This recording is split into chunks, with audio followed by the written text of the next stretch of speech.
Doon ko siya inalis sa study. At nagawa ko siya sa inyong at mula noon, at pagkaraan ng mga 5 buwan, ang ganda pa rin ang mga pag-uusap namin tungkol sa habang naglalakad-lakad ako sa isang park, nakita ko ang isang Alak-hati tayo. Alak-hati kami. may mga tanong ako sa kanila.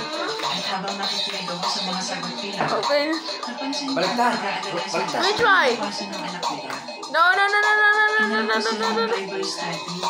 Nag-i-study na yung asawa ko. Nawalan ng atensyon sa unang pagkakataon at namadala na rin sa tungkol. Kapag nagpapakita tayo sa kanila ng pagmamahal, baka maramdaman nila kailangan din nila ang pagmamahal mula sa ating mga edad. Talagang nakatulong sa akin na makita na pwede sila maging lingkod ng Diyos na Yehova. Bilang mga kapatid natin sa pananampalataya. Ayokong makita ang mga problema. Gusto kong makita. Gusto kong maging at makakita ng tamang pagkakataon na itinangka rin ang buhay. Ang pakilala si Yehova.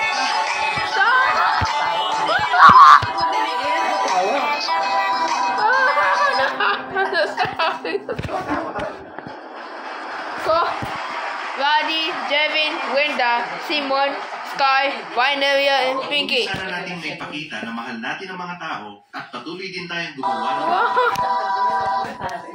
sa mga unang buwan ng taong ito. Last night. Nilabas ang soundtrack sa drama ng nakarang taon. Pagkatiwala mo kayo ang landas mo.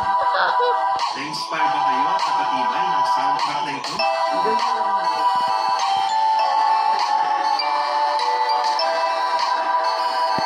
Hoy, ako lang. Gusto natin paalam sa inyo. Ayan na.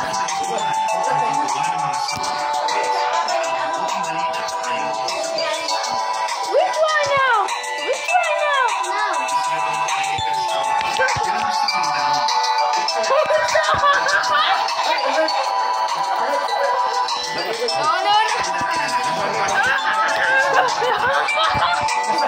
Bukan tumatalon sa pagalitan tayo sa baba. Pero inaano Lagi matapos yan. Kunti na lang. Stop. We try now. Kunti na lang yan. We try. Stop. Mana yung sobat tao hindi?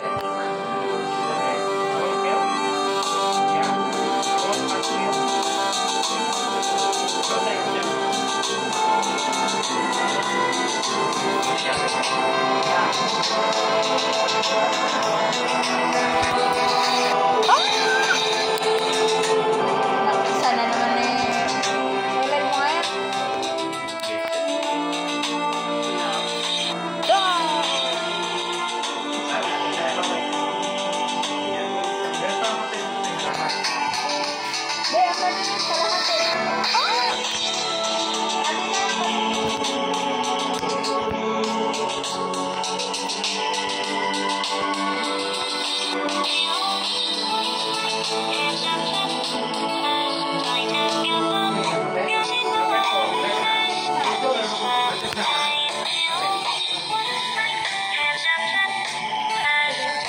Be, ang ganda ng kalahati. Ano na ako? Dalawang tataga. Wow. Silikat siya mo yan. Siya siya. Nagata siya. One more. Ang hirap naman yan kasi yan mo. Sige mo na. One more. Wala, ubusin niya yan.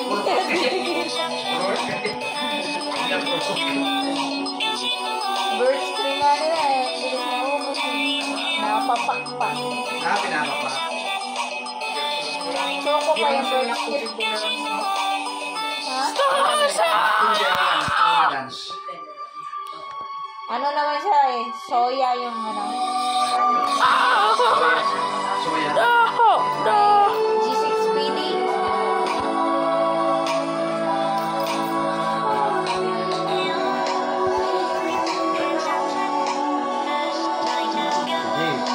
Padalong kaso yan. Padalong kaso. Kapila tayo.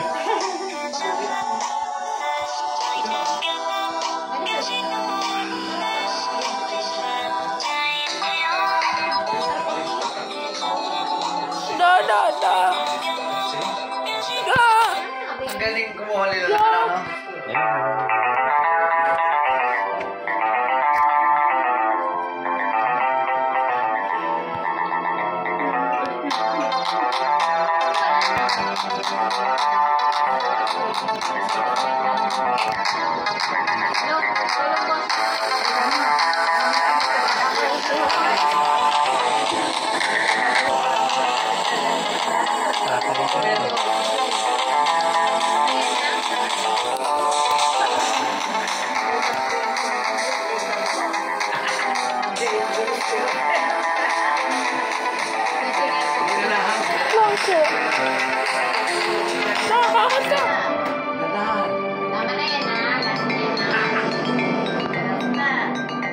Yan pa, may cake pa.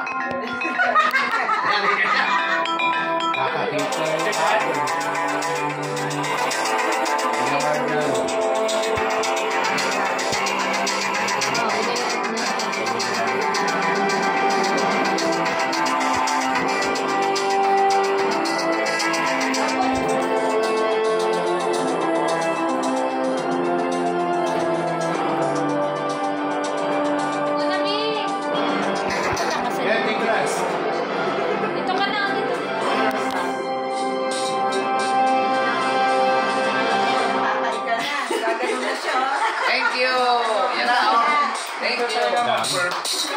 Ang soundtrack para sa mabuting balita ayon kay Jesus ay napakahalaga sa lubong taon. Pero gusto natin pakinggan niyo ito.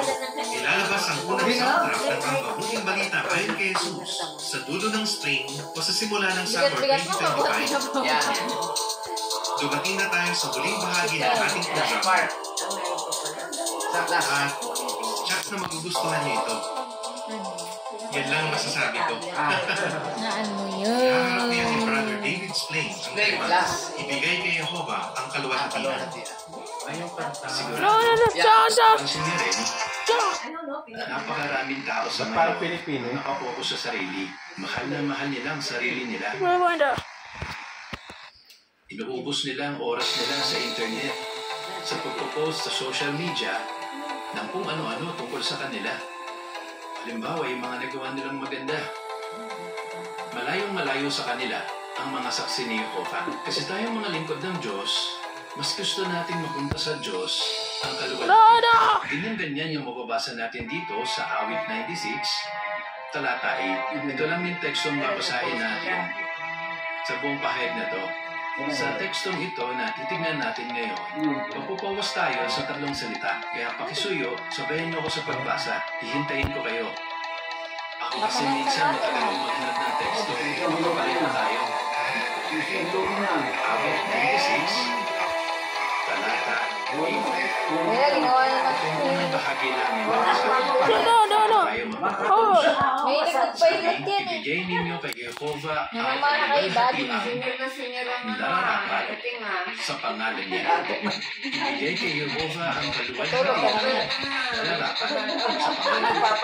Ang unang bigkasin ng mga pananalitang ito. Anong mangyayari mo? Anong meron? Anong okasyon? Ang unang bigkasin ng mga pananalitang ito.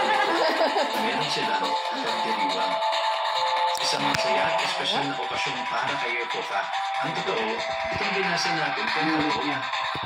Si Haring David ang sumulat nito. Para saan? Para sa pagkakaliban ng tipan sa lungsod ng Jerusalem.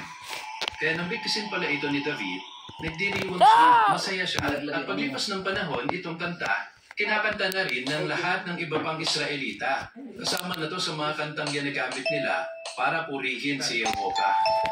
Ngayon, magpo-focus tayo sa 3 salita dito sa binasa nating teksto. Kaluwalhatian, nararapat, at pangalan. Ibigay kay Jehovah ang kaluwalhatian na nararapat sa pangalan niya. Kapag narinig ninyo ang salitang kaluwalhatian, anong naiisip niyo? Ako, naiisip ko, yung isang napakatinding liwanag. Yun bang sobrang liwanag, kaya kailangan mong takpan yung mata mo